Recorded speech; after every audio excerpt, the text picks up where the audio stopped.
We have two markets.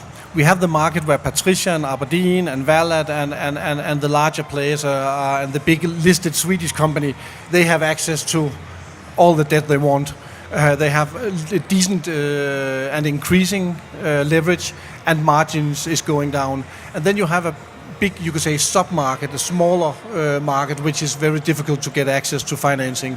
And development financing, again, you need quite a lot of equity to get construction loan and greenfield financing. But again, I think if PATRIZIA decided to go into that, they would get the financing, because that would, from the banking side, be considered more as a corporate risk on PATRIZIA's ability to handle that. So you could say the old-fashioned developers, they have a hard time.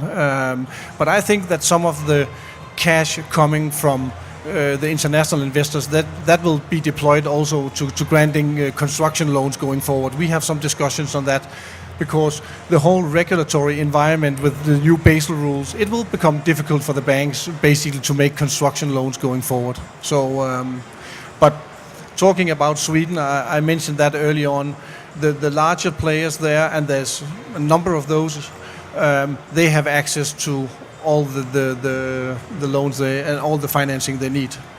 On the debt side, I think you have a lot of people may be unaware that Denmark and Copenhagen, it's the second largest bond issuing market in Europe behind Germany. So the fund brief setup has worked extremely well for the German banks, but the Danish banks have a very, very interesting system whereby if you went back 100 years and I wanted to buy a house in Copenhagen, basically you went and talked to 5 or 6 of your friends and you basically ended up issuing a sort of a bond type product. So that's how things have got going there, and the competitiveness now from a lending perspective and the power of some of these banks, Nykredit, BRF, Real Credit, Danske, etc. I mean, they have been very, very active and are continuing.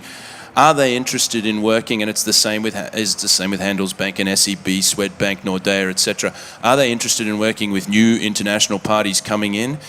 Most of them are quite keen to work with the existing Nordic players, and it's difficult to open them up to some of the foreign capital. The Nordic banks would very much like to enter into conversations with international investors.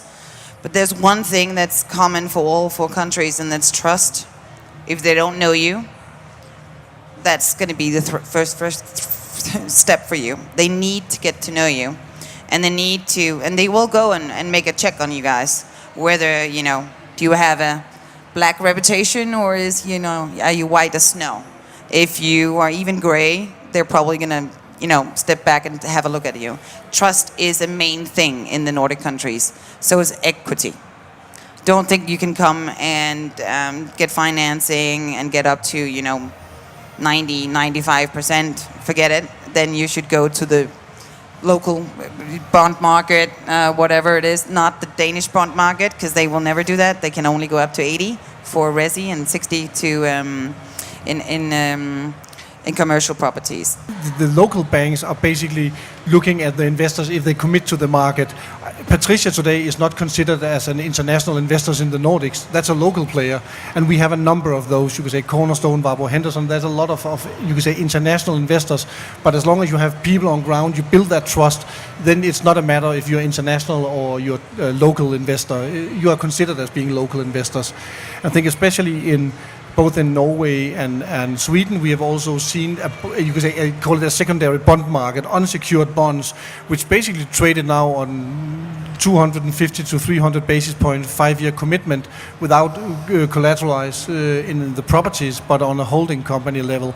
And that's also an increasing market, which is basically a part of the leverage. So, yeah.